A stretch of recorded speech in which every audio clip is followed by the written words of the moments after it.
Hey, what's up, guys? Okay, so GI Joe Day was, I don't know, a few days ago, 3 days ago now.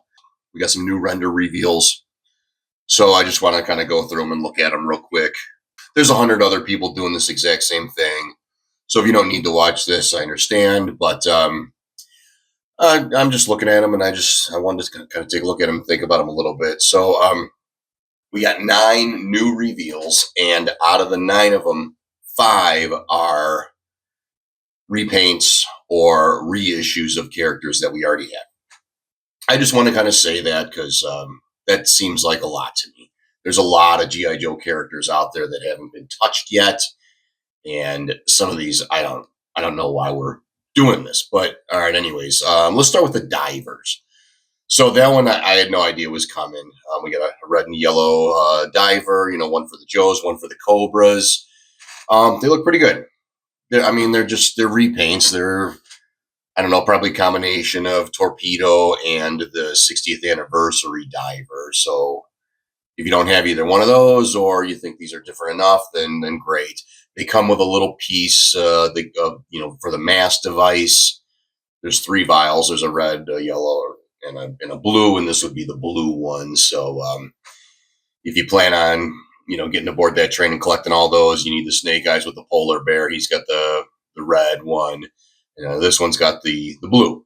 They'll look good in the collection. I don't see why we're getting these.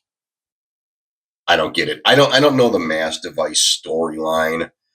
I tried watching it a couple times back when they announced the Snake Eyes and polar bear thing, and I don't know. I kind of wasn't into it.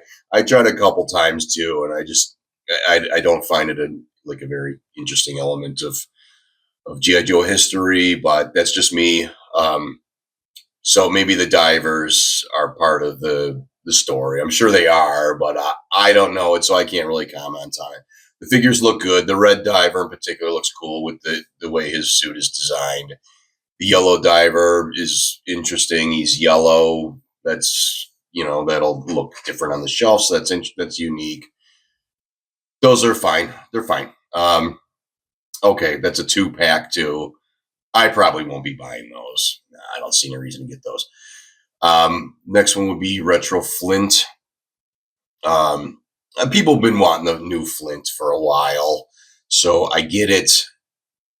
I like the original Flint. I think I'm one of the few people that like the original Flint. So I don't know, but I might get this one too, just to have it. Maybe I'll put the new head on it or swap something around. I don't know, but I don't really need a new Flint. But if they're gonna put it out there, I might pick it up. He looks good. Yeah, his face looks good. I don't know. I mean, the big difference I think is probably just going to be the vest versus the kind of like the suspenders that he's got on in the retro version. His face is different, but he's still camouflage pants, still wearing brown gloves, black short sleeve shirt. I don't know. It's fine. It's fine to me, but I don't know. I might get it. Let's look at Darkon. This one we've seen in the factory leaks many times, many different versions of the paint being applied throughout the process, and so I kind of, but none of them ever showed the head. So now we get to see the face, man, the mask and everything, and he's got an alternate head, and both heads do look pretty awesome. I was not real excited about Darkon when I saw those factory images. I don't like his color scheme. That's how he is. I understand, but I don't like it. But the heads kind of alone almost make it worthwhile. So that's cool. His gun is pretty sweet. He's got this big sword. He's definitely like a unique character. So yeah, he looks pretty good. He does look good, I gotta say. And he's a new character, that we don't have in classified, and I think that that's important. Okay, next up is this Breaker. I don't think he's officially a retro version. He's more going to be tied to this mass device that's coming out. He's got the yellow or the gold element. Um, I have the breaker. In some ways, I can appreciate them like releasing these figures that were like kind of difficult to get originally. I bought the breaker from a reseller, loose with no bike, and it was still like $60 or something, and it was hard to get. So to re-release them, I get it. If I didn't have that one on the original one, then I'd probably buy this one. But because I have that, I don't really see any reason to get this. I don't care about the mass device. The bubble gum thing is cute, but I don't know. I don't know. I don't know. I certainly wasn't looking for another version of Breaker. Then we got the snake armor. That looks pretty sweet. That does look very cool. People are kind of speculating if a figure will go inside of it. I don't know why you would want to put a figure in it and just hide it, like put one of your guys in there and just you can't see him anymore. So if I do get that, I'm not going to put a guy in it. But yeah, I really wonder about the size of it, because if a guy can fit in it, his legs aren't going in those legs. The way just look at the waist and the kind of the crotch area, like it doesn't make sense for them to fit in it. So you'd be crunched up inside. I don't know. I'm gonna guess that a figure does not go inside of it. Sometimes they do that where they give you those reveals and then later down the road you find out something about it that you couldn't really tell from the images and stuff. So I don't see a figure fitting in there. Maybe something interesting will be inside though. I don't know. I maybe that'd be a cool surprise if there was a little monkey in there or a robot or something like that. I don't know. And I'm guessing that thing's going to be pretty big. I wouldn't be surprised if that was like $100. Okay, next is Slice and Dice.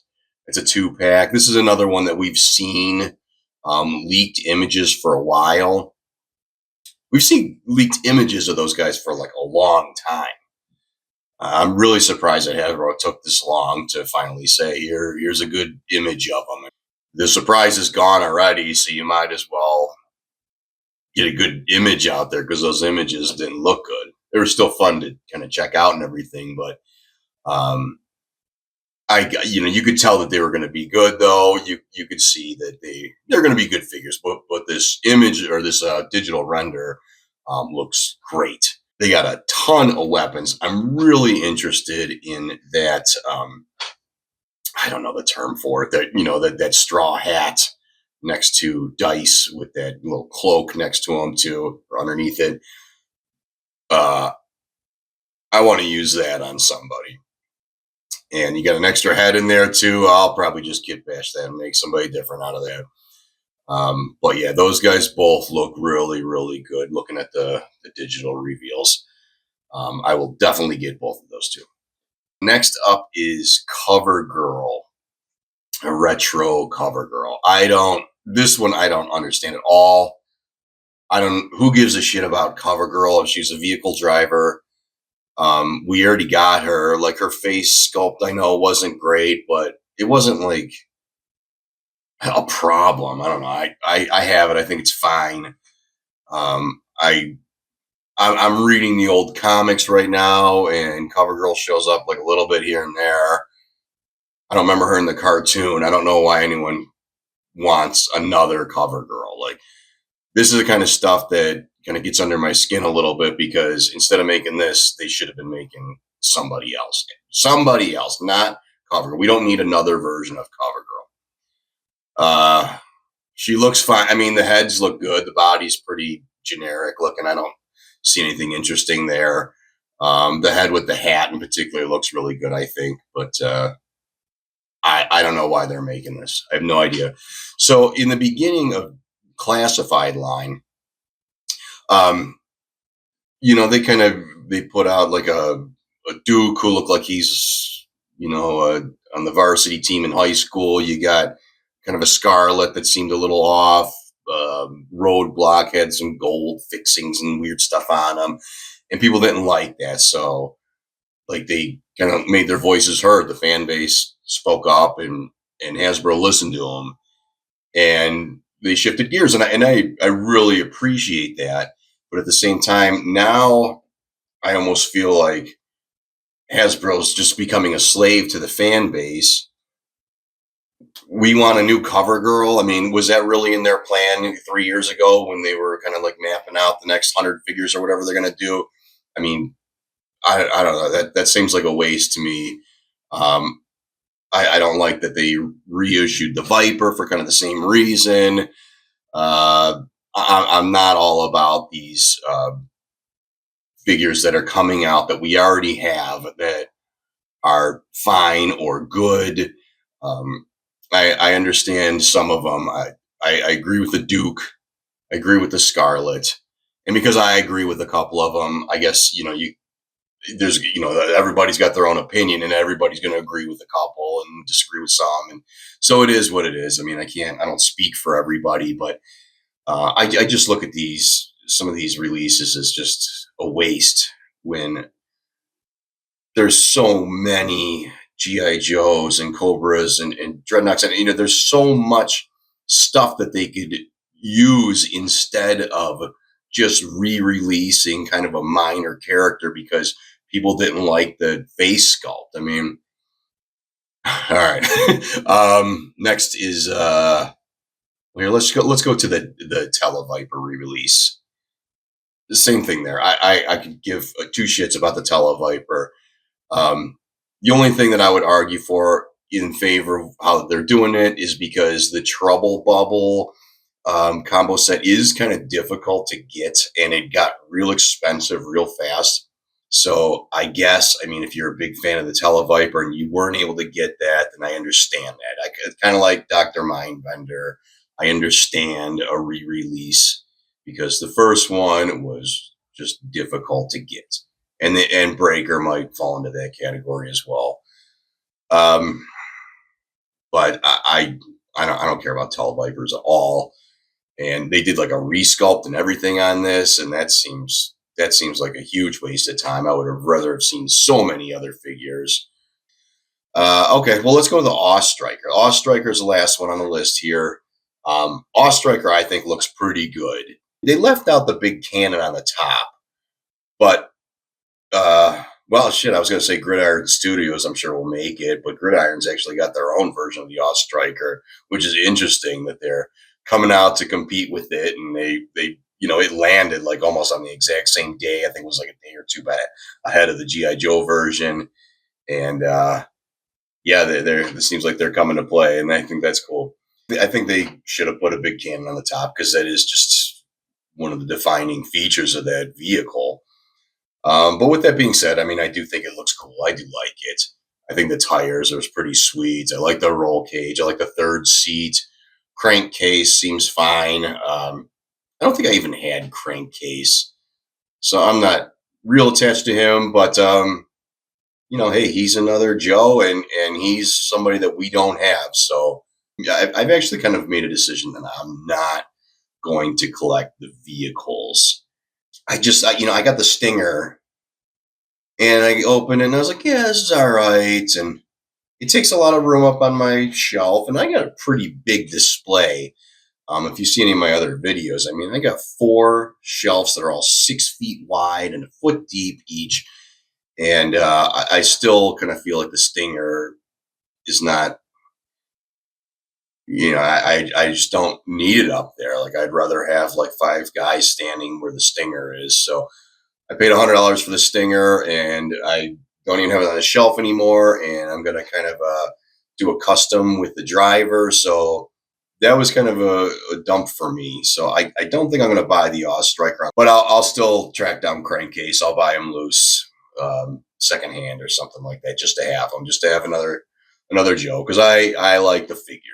All right, and then while we're at it, let's talk about this Gridiron Studios one too. That looks very awesome for sure. You got that cool like camera lens there. There's the missile launcher. All the weapons on the top I've kind of seen done in mechs, and they're drones and things, and I just love the look of it anyways. So like I'm all on board with that.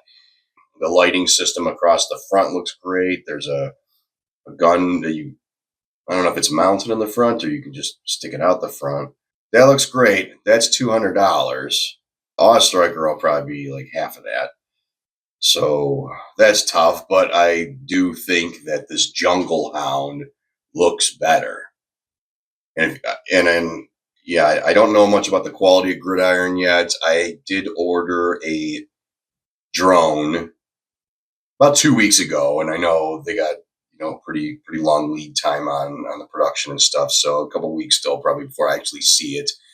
I expect that that's probably a pretty awesome purchase. It's just the price is way different. That's going to be the big thing there. And you're always going to have certain people that want official GI Joe brand, Hasbro brand figures and vehicles and things. And I'm kind of one of them, but I am starting to steer away from that. I've been looking at some of the other like toy lines. I've kind of dabbled with. I haven't bought any other figures necessarily, but I have bought like weapons from Action Force.